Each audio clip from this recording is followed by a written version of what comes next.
¿Cuál es el hecho más sorprendente de la Segunda Guerra Mundial que conoces? Mi historia favorita de todos los tiempos sobre la Segunda Guerra Mundial no involucra violencia, asesinato o destrucción en absoluto. Antecedentes: los patrones climáticos en el hemisferio norte generalmente se mueven de oeste a este. Como resultado, los alemanes estaban en desventaja al no saber qué tiempo se avecinaba hacia Alemania porque venía del oeste, es decir, venía a través de áreas controladas por los aliados. Así que decidieron emplazar en secreto una estación meteorológica remota no tripulada en la costa del Labrador canadiense, que podría enviar información meteorológica a Alemania por radio. Recordemos que entonces no existían los satélites meteorológicos. La estación meteorológica fue emplazada por un submarino. En 1943. Como era un poco difícil de esconder, aunque en una zona muy remota, los alemanes le pusieron carteles que decían que pertenecía al Servicio Meteorológico Canadiense. También esparcieron paquetes vacíos de cigarrillos estadounidenses por todos lados para que si alguien los encontrara, supusieran que se trataba de una instalación militar aliada. Finalmente fue descubierto por los canadienses.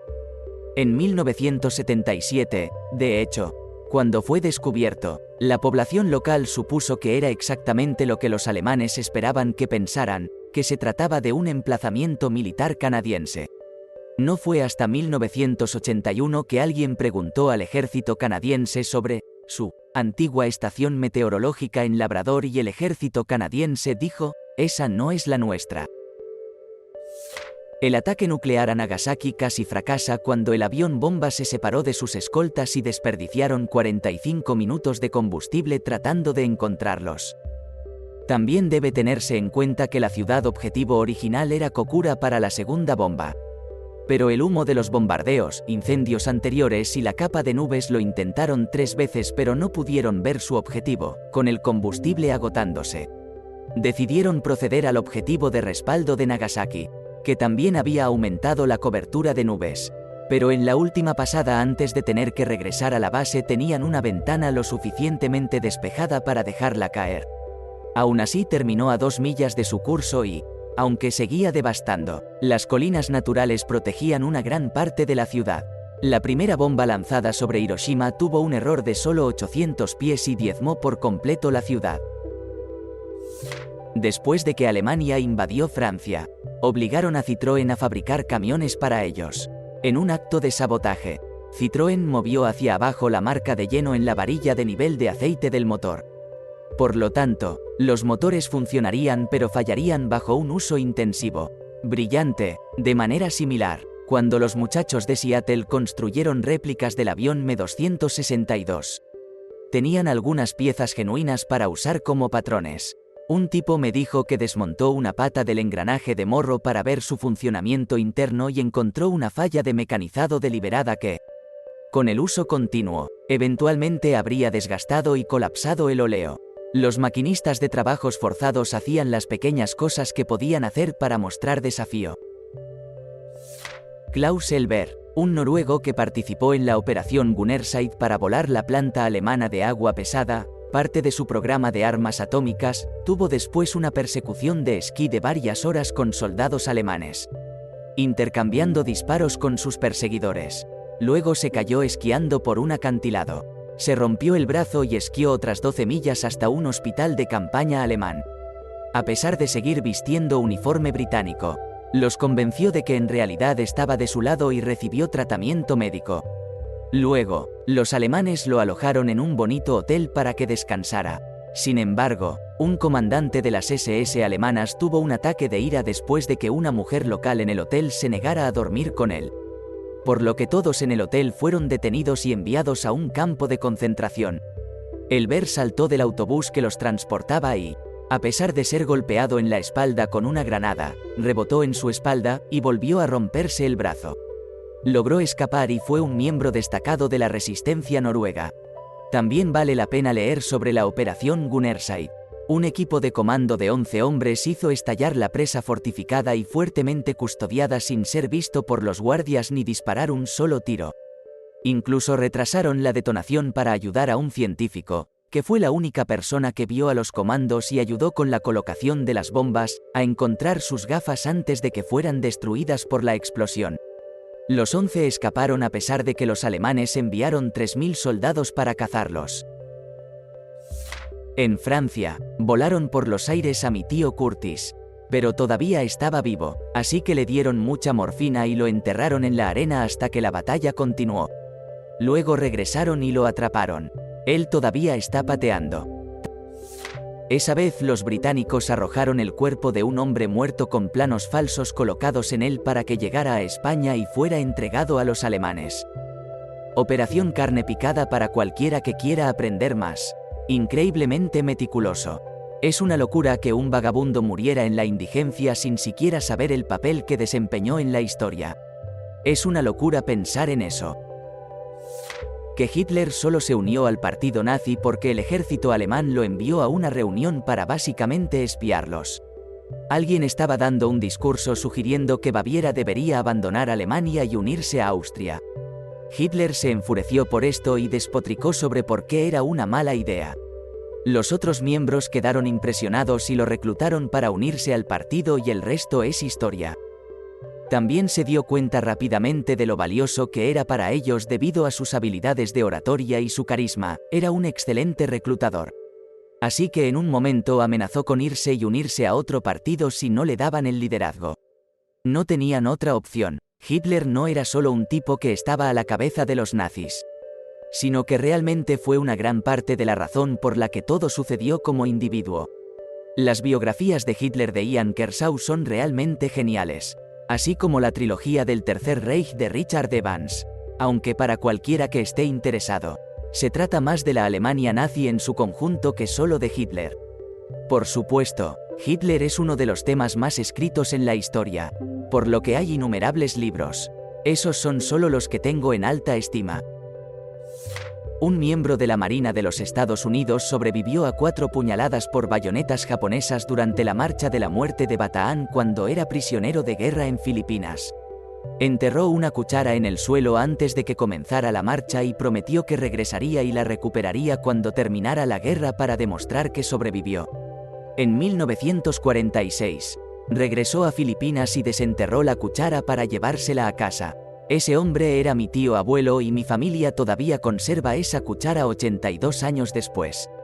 No es el dato más loco de la Segunda Guerra Mundial, pero es personal para mi familia.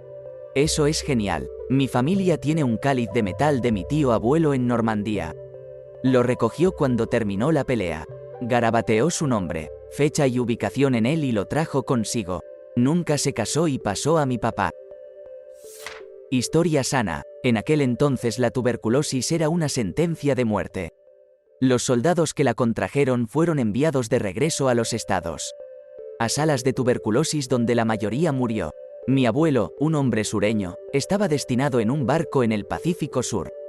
Contrajo tuberculosis y lo enviaron a una sala de tuberculosis en Boston. Vio morir hombre tras hombre. Un día, un médico anunció en la sala que estaban buscando voluntarios para un experimento médico. Él y otro chico se ofrecieron como voluntarios y vivieron. El resto murió. El experimento consistió en antibióticos de alta potencia. Durante su recuperación, conoció a una joven enfermera. Se enamoró, se casó con ella y se mudó con ella. Tuvieron 7 hijos. Soy el mayor de todos los nietos. Muchas décadas después, mi hija contrajo tuberculosis aviar. Fue tratada con cipro, un antibiótico en dosis altas derivado del mismo tratamiento por el que pasó mi abuelo hace tantos años y le salvó la vida. No estoy seguro de que sea tan loco en comparación con una simple palmada en la cara. Pero los chalecos salvavidas que se les dieron a los hombres en algunos desembarcos anfibios, como el día D, eran básicamente pequeños flotadores redondos. Se suponía que debían estar sujetos y colocados debajo de los brazos. Pero debido a todo el equipo que llevaban los soldados, era difícil e incómodo hacerlo. Entonces los colocaron alrededor de la cintura. Cuando entraban al agua, pesaban tanto que el cinturón salvavidas terminaba volcándolos. Se ahogarían con los pies en el aire, incapaces de enderezarse. Además, este es un hecho de la Primera Guerra Mundial que me gusta. La cría de cabras se convirtió en una gran industria artesanal porque necesitaban alimentar a los soldados indios que no comían carne de res ni de caballo. La solicitud inicial de 7.000 cabras para alimento de los soldados indios que llegaban confundió al oficial militar que la recibió. Recuerdo que una vez alguien publicó una anécdota sobre su tío abuelo durante la Segunda Guerra Mundial. Un granjero del Medio Oeste que no sabía nadar y que, naturalmente, pasó toda la guerra en la marina sirviendo en barcos y submarinos. Siempre tuvo su chaleco salvavidas a su lado pero nunca lo usó. Después de que terminó la guerra y fue dado de alta y en tierra para siempre. Arrojó su chaleco salvavidas por la borda en un muelle y vio cómo se hundía rápidamente como una piedra. La bomba atómica fue el segundo proyecto más caro de la Segunda Guerra Mundial. El proyecto más caro de la Segunda Guerra Mundial fue el bombardero B-29, utilizado para lanzar la bomba atómica. Y los soviéticos lo robaron. 3 B-29 aterrizaron en Vladivostok después de bombardear Japón. La URSS, neutral en la Guerra del Pacífico, los confiscó y detuvo a las tripulaciones, antes de entregárselas silenciosamente a los estadounidenses en la ruta de préstamo y arrendamiento. En un programa ultrasecreto, Stalin le dijo al diseñador de aviones Tupolev, que acababa de ser liberado de un gulag, que realizara ingeniería inversa en los aviones bajo la supervisión de la NKVD.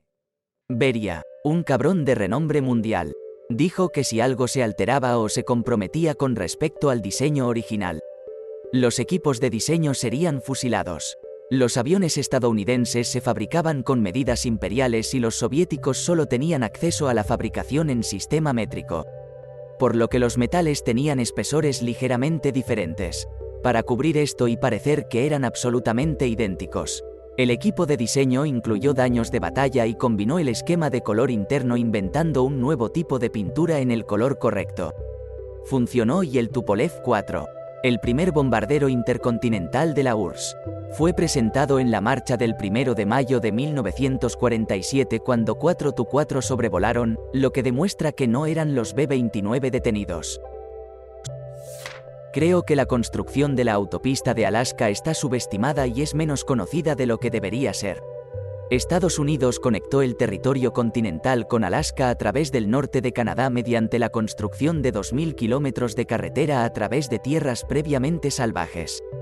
Campos de ingenieros y trabajadores construyeron esta carretera de 2.000 kilómetros a través del Yukón en apenas 8 meses.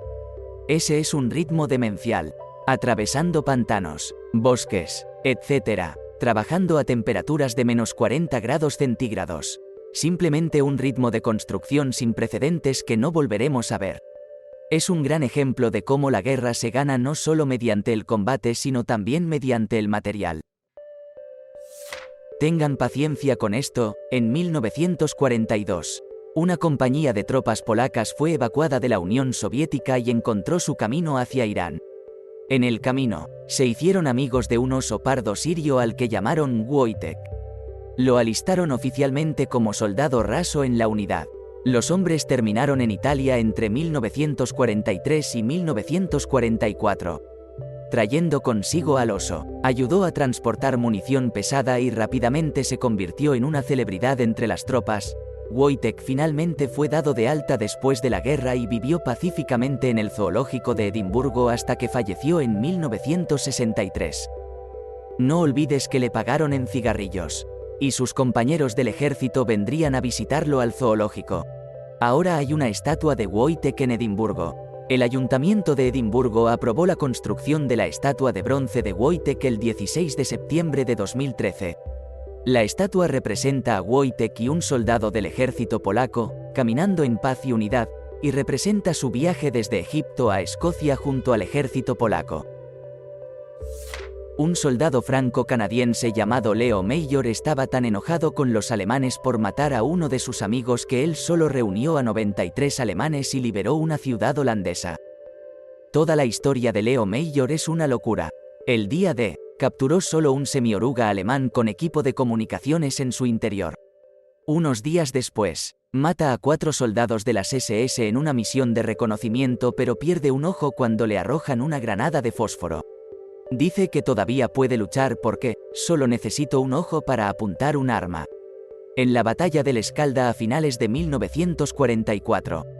Logró capturar a 93 prisioneros de guerra alemanes y matar a otros 3. Fue nominado para la Medalla de Conducta Distinguida, DCM. Pero la rechazó, supuestamente diciendo que el general Montgomery, que iba a entregar la medalla, era incompetente y no estaba en condiciones de entregar medallas.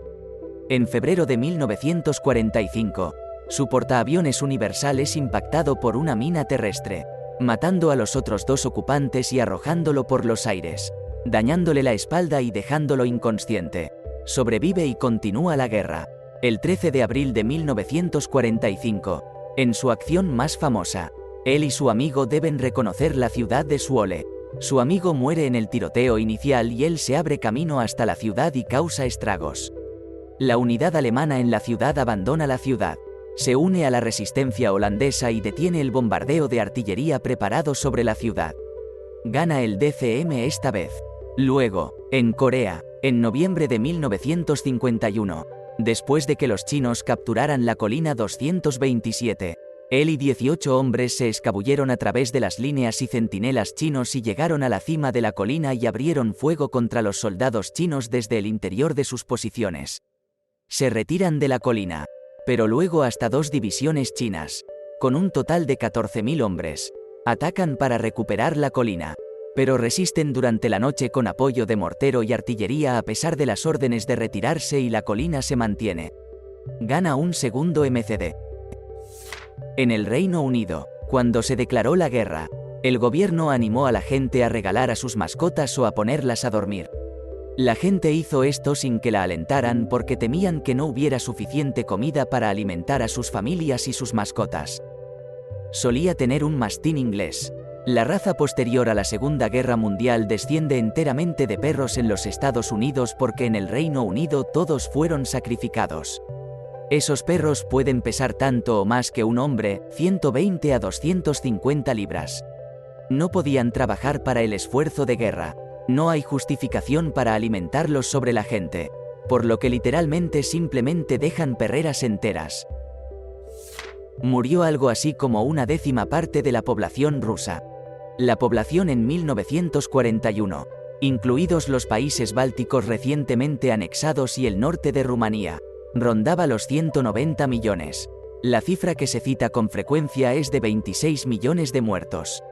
Aunque es muy difícil cotejar cifras en esa escala, eso hace aproximadamente el 14%, o un séptimo. Bielorrusia, por ejemplo, perdió 3 millones de civiles debido a las actividades antibandidos alemanas, incendiaron una aldea porque escucharon que había saboteadores cerca. 5 millones de soviéticos murieron en campos de prisioneros de guerra durante el primer invierno de la invasión. A finales de 1943, Kiev perdió el 75% de su población, asesinada, expulsada o deportada a Alemania como esclava. En Smolensk fue del 90%. En Leningrado murieron 1 millón de civiles y medio millón de soldados murieron también para salvarlos. Muchas ciudades simplemente habían desaparecido cuando los soviéticos las recuperaron. Murieron más kazajos que soldados bajo la bandera británica, a pesar de que el eje se acercó a 100 kilómetros de sus fronteras modernas. Joe Medicina Cuervo, el último jefe de guerra de la nación Crow, durante la Segunda Guerra Mundial completó las 4 tareas necesarias para ser jefe de guerra: tocar a un enemigo sin matarlo, tomar el arma de un enemigo, liderar un grupo de guerra exitoso y robar el caballo de un enemigo. Dirigió un grupo de guerra exitoso y robó 50 caballos propiedad de las Waffen-SS de un campamento alemán, cantando una canción tradicional de honor de los cuervos mientras se alejaba. Galardonado con el Metal Presidencial de la Libertad y la Estrella de Bronce. Pasó a ser portavoz tribal y, obviamente, jefe de guerra de la nación Cuervo hasta su muerte en 2016. Si Tyler Sheridan necesita una nueva idea para un espectáculo occidental de guerra, esta es. En los últimos días de la guerra, se llamó a un equipo de reparación de tanques para que revisaran un Sherman. Llegaron a un tanque con decenas de balas de ametralladora clavadas en el blindaje, lo cual es sorprendente ya que deberían haber rebotado. Inspeccionaron el tanque y verificaron el número de serie para confirmar, Pero resulta que el día D a esta tripulación se le había entregado un tanque de entrenamiento que tenía un blindaje mucho más delgado. Inmediatamente comenzaron a conseguir un tanque de reemplazo para la tripulación y se negaron diciendo que les había llevado hasta aquí. Otro que me encanta es sobre un agente británico que llega a Francia con una bicicleta y una radio. Está pedaleando hacia el lugar donde se supone que debe encontrarse con su contacto y al girar en una curva se encuentra cara a cara con un control de carretera alemán. Demasiado tarde para regresar. Se acerca a la parada y cuando le preguntan qué había en su mochila, dice, una radio. Soy un agente británico. Los alemanes se ríen mucho y le hacen señas para que pase. ¿Te gustó el video? Regálanos un me gusta, deja tu comentario y suscríbete para que así no te pierdas de los nuevos videos que subimos todos los días.